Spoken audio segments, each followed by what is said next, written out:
분들과 한번 인사 나누시겠습니다. 잘 오셨습니다. 반갑습니다. 주일날 오전에 그런 말씀을 드렸습니다. 우리의 믿음을 지키고 그 믿음을 성장하기 위해서는 가장 필수적으로 따라야 할 덕목 중에 한 가지가 바로 자리를 잘 지키는 것이다. 믿음은 자리 싸움이다. 그런 말씀을 드렸습니다. 오늘 이 수요일 밤에 믿음을 잘 지킨 여러분들에게 믿음이 지켜질 뿐만 아니라 한껏 더 우리의 믿음이 자라나고 성장되는 은혜의 밤이 될 줄 믿습니다. 우리는 이 여호수아 지금 한 장 한 장 말씀을 보고 있는데 여러 번 누누이 말씀드렸습니다. 여호수아라는 책은 무력을 가지고 이 땅을 빼앗고 정복해가는 이야기가 아니다. 이 여호수아라는 책은 하나님께서 주신 말씀을 따라 순종함으로 하나님께서 이미 약속한 그 땅을 차지하는 이야기다. 가장 중요한 핵심 키워드가 싸워 이기는 어떤 비결의 말씀이 아니고 가장 중요한 단어 순종이다. 그런 말씀을 누누이 말씀을 드렸습니다. 지난 시간 두 정탐꾼이 여리고를 정탐한 이후 돌아와서 이제 이스라엘 백성들이 본격적으로 요단강 도하를 시작합니다.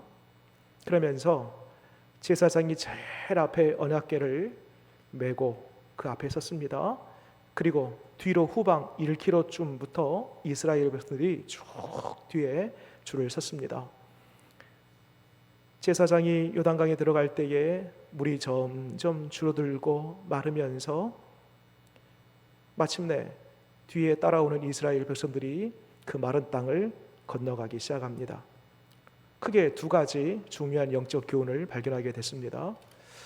제일 앞에 뭐가 있었습니까? 언약궤. 그것은 곧 하나님의 임재를 가리킵니다. 하나님을 가리키죠. 그러면서 우리가 이 믿음 생활이라는 것은 이 현실을 바라보고 현실을 비교하고 현실을 내가 알고 보고 깨닫고 이 현실을 내가 현실에 눈이 떠야지만 내가 뭔가 할 수 있는 것이 아니라 믿음 생활은 믿고 가는 것이다.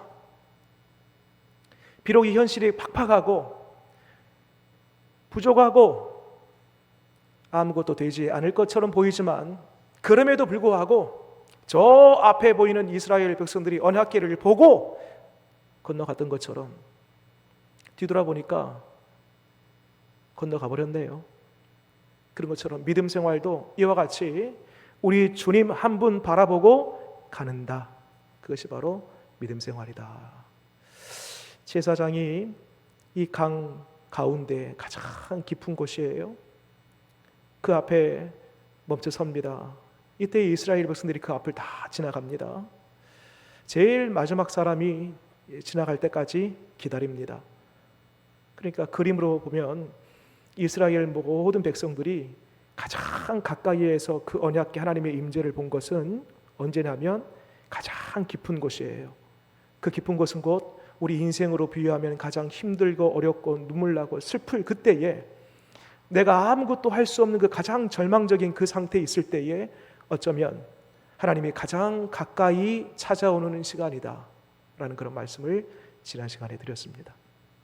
자, 오늘 이 4장에서는요 이렇게 이스라엘 백성들을 도우시고 이렇게 이스라엘 백성들을 요단강으로부터 구원해내시고 함께 하신 그 하나님을 기념하라. 이러한 줄거리로 구성되어 있는 이야기가 바로 오늘 4장의 이야기입니다. 한마디로 요약해보면 하나님을 기념하라 라는 겁니다. 어떻게 하나님을 기념하는가? 오늘 그 방법에 대해서 하나하나 살펴보는데요. 먼저는 한번 여러분 상상해 보세요. 지금 제사장들이 요단 강 그 가운데 가장 깊숙한 곳에 지금 머물러 있습니다. 그리고 쭉 돌아보니까 한 사람 제일 앞에 있는 사람부터 약 200만 명으로 추정이 됩니다. 마지막 사람이 올 때까지 지금 뭐하고 있냐면 기다리고 있습니다. 200만의 사람들이 쫙 옆으로 가로로 늘어서 가지고요 한꺼번에 걷는 게 아닙니다. 일정한 폭을 가지고 세로로 쭉 뒤로 서가지고 200만의 사람들이 건너간 거예요. 그러면 시간이 얼마나 걸렸을까요? 10분요? 1시간요? 적어도 추정해보면 반나절 이상은 걸리지 않았을까. 사람의 수가 200만 되었다니까요. 한두 시간 해서 될 문제가 아닙니다. 반나절 이상 지금 제사장들은 뭐하고 있어요? 요단강 가장자리 그 가운데에서 언약궤 메고요 기다리고 있는 것입니다. 마지막 사람이 지나갈 때까지 지금 거기에 가만히 서 있는 것입니다. 여러분, 이를 통해서 우리가 중요한 우리 신앙생활의 교훈 한 가지를 챙겨봅니다. 신앙생활, 그리고 특별히 주의 일을 하는 사람에게 있어서 중요한 덕목 한 가지는요, 기다리는 거예요. 자기 일 보면 안 됩니다. 제사장이 아이고 무기력하네, 힘드네, 아이고 다리야, 나 좀 쉬었다 올게, 일탈하면 안 돼요. 그대로 그 자리에 있어야 되는 거예요. 이런 면에서 보면 성령의 9가지 열매 중에서요 3가지가 인내하고 기다리는 열매입니다. 사랑과 희락과 화평과 오래 참음이 있지요. 자비 양성 충성이 있지요. 온유 절제 있지요. 이 3가지. 이 3가지가 기다리고 인내하는 성령의 열매인 것입니다. 지금 여러분들 가운데 신앙생활하고 특별히 주의 일을 하면서 너무 힘들다, 어렵다, 좀 벗어나고 싶다 라고 마음 가운데 그런 생각이 있는 분들이 계십니까? 조금만 기다리시면 됩니다. 조금만 참으시면 됩니다. 마지막 번째 사람이 지나가는 그 시간이 분명히 도래하는 것입니다. 자, 이후로 하나님께서 여호수아에게 명합니다. 12지파에서 대표 한 사람씩을 뽑아라. 합이 몇 명이죠? 12명입니다. 12명이 어디로 가냐면 지금 서 있는 그 제사장에게로 가라. 그 제사장에게로 가서 거기에서 돌 하나씩을 취하라. 그러면 지금 다 해서 돌이 몇 개인가요? 각 지파에서 한 사람씩 12명이 지금 제사장이 서 있는 곳에 가서 12명이 하나씩을 취했으니까요 12개의 돌이 필요하지 않겠습니까? 하나님이 지금 여호수아에게 말씀합니다. 12명 택해서 가서 개인당 하나씩 12개의 돌을 취하라. 질문 드려볼게요. 그 돌은 언제 누가 갖다 놓은 거예요? 만약 여러분, 만약입니다. 12명의 사람이 지금 제사장에 있는 그곳에, 가장 깊은 그곳에 내려갔어요. 갔는데 모래밭이네, 돌이 없네. 얼마나 당황스럽겠습니까? 또 돌은 있는데 한 개가 부족하네. 얼마나 더 당황스러워요. 여호수아가 하나님 앞에, 하나님 이게 뭡니까? 돌이 하나가 부족하든지 아니면 돌이 모래밭이라서 없네요 라고 하면 하나님이 얼마나 난처하겠습니까? 거기에 돌이 있었어요? 없었어요? 돌이 있습니다. 돌이 12개가 있는 거예요. 언제, 정확한 특정한 시간은 말할 수 없습니다. 그러나 분명한 것은 이스라엘 백성들이 요단을 도하기 전에 누가? 하나님이 갖다 놓으신 겁니다. 우리 주님의 예비하심, 미리 준비하시는 하나님. 여러분, 창세기 22장에 하나님께서 100세 만에 아들 이삭을 주세요. 그런데 어느 날 갑자기 네 아들을 번제물로 바치라 말씀하세요. 아니, 주실 때는 언제고 또 달라 하시나 라고 따져 물 법한데 아브라함은요 그 말씀에 즉각 순종합니다. 이 즉각이라는 표현을 했습니다. 말씀해 보니까 그 다음날 일찍이 일어나, 지체하지 않았습니다. 하나님 잠시만 고민해 보겠습니다. 이렇게 하지 않았습니다. 그 다음날 일찍 일어나 즉각적인 순종을 합니다. 그 종과 아들을 데리고 하나님이 지시한 땅 모리아 땅을 향하여 갑니다. 그 중간의 내용을 생략합니다. 번제단 위에 아들을 줄로 묶습니다. 마지막에 이제 칼로 그 아들을 잡으려는 그 순간에, 여러분 이 순간은요 하나님도 굉장히 긴장하고 있었습니다. 여러분 그 찰나 이 칼이 떨어지면 안 되거든요. 근데 칼이 들기 전에는요 아브라함도 여러 가지 막 이게 이렇게 제단 위에다가 아들을 묶으면서 천천히 하나님의 계시가 언제 오나 이런 마음도 없잖아 있었을 겁니다. 근데 여러분 칼이라는 것은요 이제 끝이에요. 마지막 결정적인 단계입니다. 칼을 들고 내리치려는 그 순간에 하나님이 다급히 아브라함의 이름을 2번 부르십니다. 아브라함아, 아브라함아. 여러분 어떻게 불렀을까요? 아브라함 이 2번 이름을요 아브라함아 이렇게 불렀을까요? 아브라함아, 아브라함아 이렇게 부르지 않았겠습니까? 다급하게. 하나님도 초긴장 상태에서 이거 떨어지면 안 되거든요. 그 타이밍이 기가 막혔습니다. 딱 내려치려는 그 순간에 아브라함아, 아브라함아 부르시고요, 네가 이제야 하나님이 경외하는 줄 아노라. 그 믿음을 확인받습니다. 아브라함아 한번 돌아봐. 딱 돌아보니까요 옆에 수풀에 뿔이 걸려있는 순양 한 마리가 보입니다. 그리고 그 순양을 잡아다가 아들을 대신하여 번제로 삼습니다. 번제물로 삼습니다. 그리고 그 땅 이름을 여호와께서 친히 준비하신다, 여호와 이레라는 지명을 그 땅 이름으로 하게 합니다. 준비하시는 하나님, 예비하시는 하나님, 우리 하나님이 그러한 하나님이십니다. 여러분 저 개인만 보더라도요, 제가 서울에서 사역을 하면서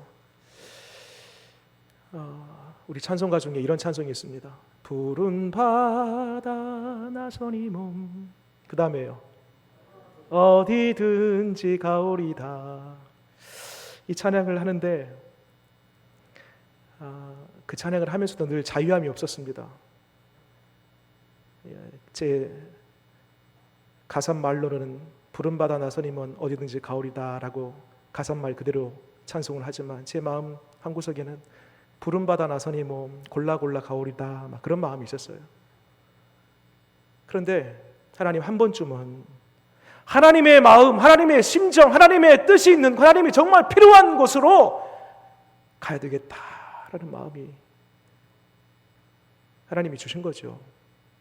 그래서 정말 하나님 그 찬송의 가사처럼 푸른 바다 나선이 몸 어디든지 가오리다, 한번 그 가사대로 사역해 보기를 원합니다. 그런 마음으로요 찾고 만난 교회가요 우리 관상교회 아니겠습니까? 그리고 여기서 10년 전이네요. 벌써 10년 전 여기에서 사역을 하고, 그리고 만 5년 여기서 이제 부목사로 제가 사역을 하고요, 다시 여수로 갔다가 담임 목사로 다시 이제 부름을 받는. 그래서 제가요 한 번씩 깜짝깜짝 제가 이 강대상에서 말씀을 전할 때 깜짝 놀랍니다. 어떻게 제가 여기 서서 하나님의 말씀을 전할 수 있었을까? 꿈에도 생각하지 못한, 제가 개인적으로 세워놨던 어떤 목회 계획 가운데에 처음부터 이런 계획이 있었겠습니까? 여러분, 하나님의 섭리와 경륜과 저 개인을 향한 하나님의 놀라운 섭리가 있는 줄 믿습니다. 그래서 제가요 안심이 됩니다. 불안하지 않습니다. 두려움이 없어요. 왜냐하면 하나님의 경륜과 계획과 그 섭리 가운데 하나님께서 이곳으로 불러주셨다라면 관산교회에서 사역하는 동안에 이 사역의 모든 여정을, 앞으로의 모든 여정 속에 우리 주님이 역시 예비하시고 역시 인도하시고 역시 모든 것을 준비해 놓으셨겠구나라고 믿으니 안심이 되는 겁니다. 안심이. 여러분, 저 개인만 그러겠습니까? 아브라함과 이삭을 위해서 순양을 준비하신 하나님, 이스라엘 백성들을 위해서 저들이 도하기 전에 미리 12개의 돌을 갖다 놓으신 하나님이 저와 여러분 모두의 삶을 인생 끝까지 준비하시고 인도하여 주실 줄 믿으시기 바랍니다. 여러분, 이 믿음이 있으면요 든든합니다. 바람이 불어도 내 인생에 파도가 닥쳐와도 끝까지 예비하시고 준비하시고 함께 하실 그 하나님이 믿어지면 두려움은 떠나가고 날마다 주와 함께 평안의 길 걷게 되는 줄 믿으시기 바랍니다. 이제 12명의 사람들이 각각 어깨에다가 돌 하나씩을 짊어지고 무추로 나옵니다. 그리고 20절 말씀 볼까요? 이 돌을 어디에 세우냐면 4장 20절 같이 한번 읽겠습니다. 시작. 여호수아가 요단에서 가져온 그 12돌을 길갈에 세우고 라고 했습니다. 왜 세웠을까? 왜 굳이 세운 이유가 있네요. 어딜 보시냐면 우리가 오늘 읽었습니다. 6절 7절 세운 이유입니다. 한 번 더 읽겠습니다. 시작. 이것이 너희 중에 표징이 되리라.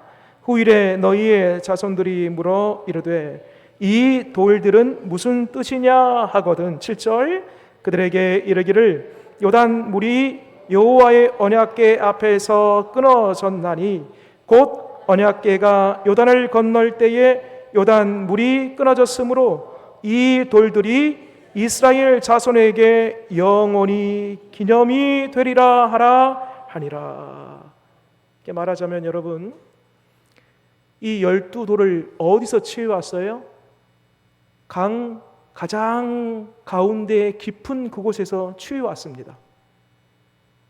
여러분, 만약 이 강이 마른 상태가 아니었고 평상시에는요 물이 장일합니다. 그때 이 돌을 취해 올 수 있습니까? 없습니까? 불가능해요. 있을 수 없는 일이에요. 만약 물이 찰랑찰랑 하는데 들어가서 그 돌을 취한다? 자살행위입니다. 근데 지금 이 12돌을 어디서 갖고 가냐면 마른 땅, 가장 가운데 있는 그 마른 땅에서 캐서 갖고 온 거예요. 뭘 가르쳐요? 후손들이 이것을 보면서 아, 정말 우리 하나님은 이 요단강을 마르게 하신 하나님이구나. 우리 선조들을 도우신 하나님이구나. 역사하신 하나님이구나.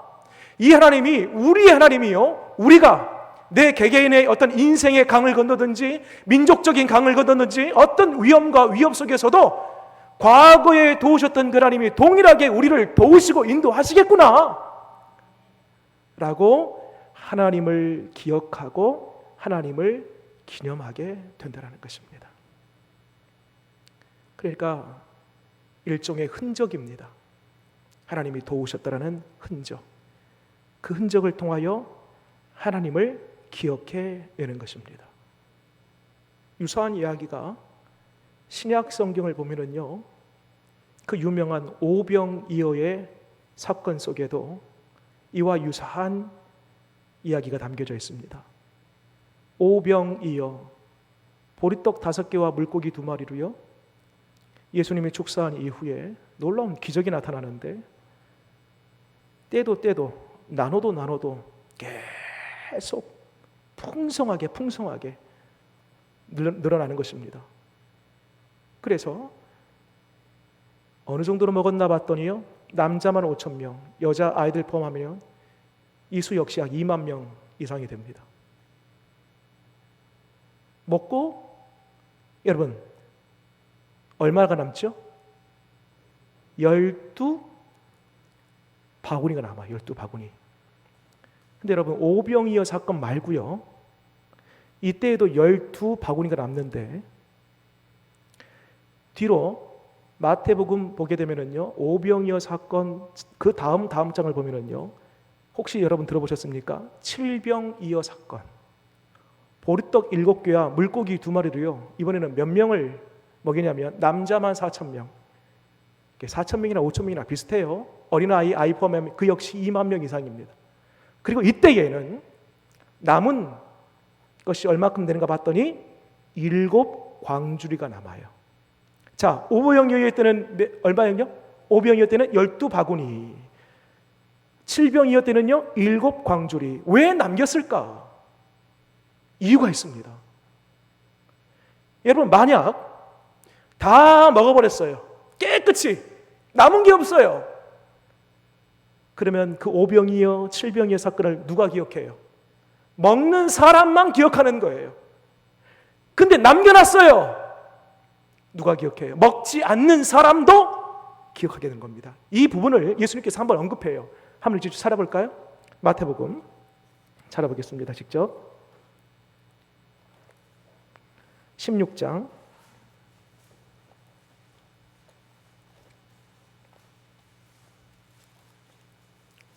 마태복음 16장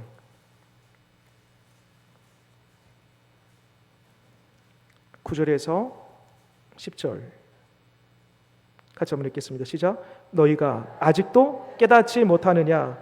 떡 5개로 5,000명을 먹이고 주운 것이 몇 바구니며 떡 7개로 4,000명을 먹이고 주운 것이 몇 광주리였는지를 그 다음 단어예요.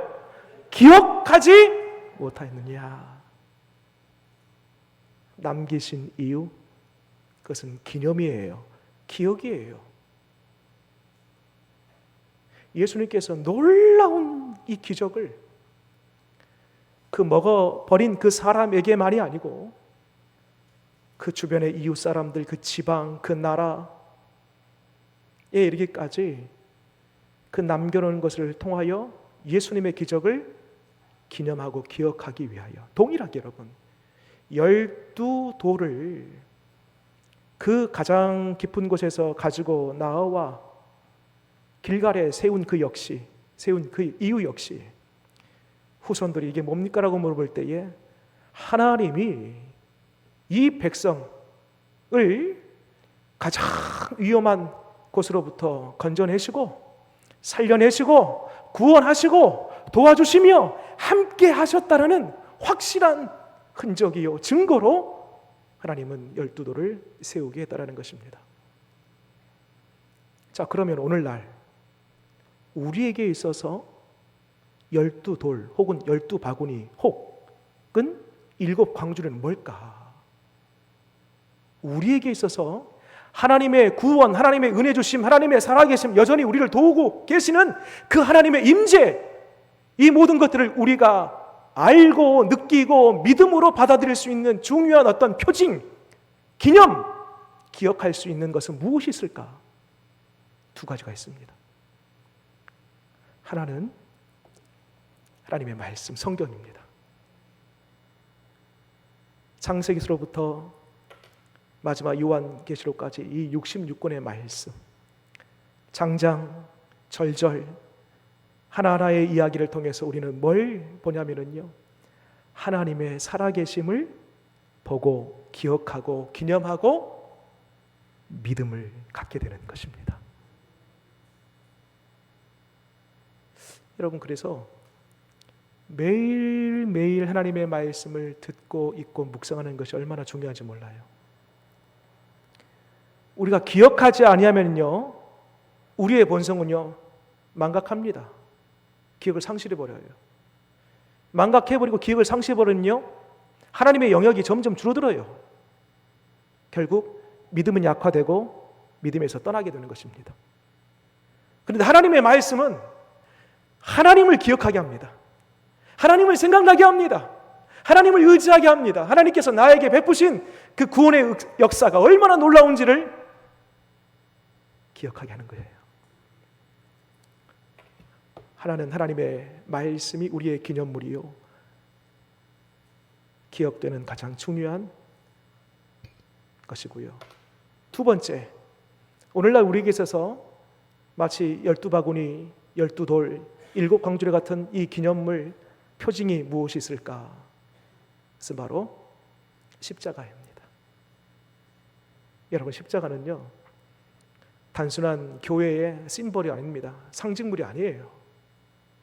여러분, 십자가 안에는 날 위해 예수님께서 오르시는 그 구원의 사건, 사죄의 은총, 우리를 향한 크신 하나님의 사랑, 말로 당할 수 없는 우리를 향한 하나님의 긍휼, 십자가를 바라볼 때마다, 어제에 묵상하는 것과 오늘 바라볼 때에 묵상하는 것과 날마다 십자가를 바라볼 때에 우리에게 찾아오는 감동과 그 은혜는 날마다 새로운 것입니다. 그래서 두 가지 말씀드렸어요. 하나님의 말씀과 십자가. 여러분, 매일매일 말씀을 대하고 우리 매일매일 기도하면서 십자가를 묵상할 때마다 하나님을 기억하고 우리를 향한 그 구원, 그 긍휼, 그 자비, 우리를 사랑하실 때 끝까지 사랑하시는 그 사랑을 날마다 발견하면서 그 믿음 흔들림 없이 담대하게 살아가는 저와 여러분 되시기를 바랍니다. 기도하겠습니다.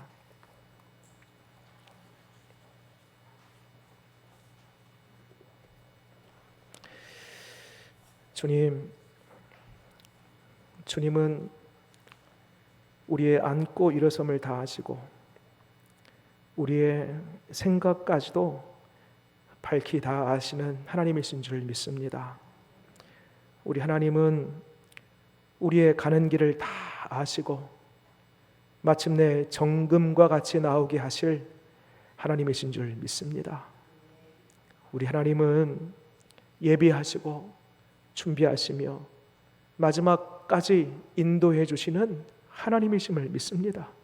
하나님, 우리 삶의 때때로 답답한 일을 당하고 하필 나에게 왜 이런 일이 있을까? 이 일 없었으면 하는 그런 마음들이 드는 일들을 만날 때가 있습니다. 하나님, 그럼에도 불구하고 오늘 이 여호수아 4장을 통하여서 미리 하시고 미리 준비하시고 이 모든 것들을 다 예비하시는 그 하나님을 바라보면서 믿음으로 이 믿음의 길을 걸어갈 수 있는 우리 되게 하여 주시옵소서. 날마다 말씀을 묵상하고 매 순간순간마다 십자가를 바라보면서 묵상할 때에 하나님을 기억하고 나를 향한 그 사조의 은총, 구원의 그 사랑을 새로이 발견하면서 우리 주님과 날마다 동행하는 삶을 살아갈 수 있도록 도와주시옵소서. 예수님 이름으로 기도드립니다.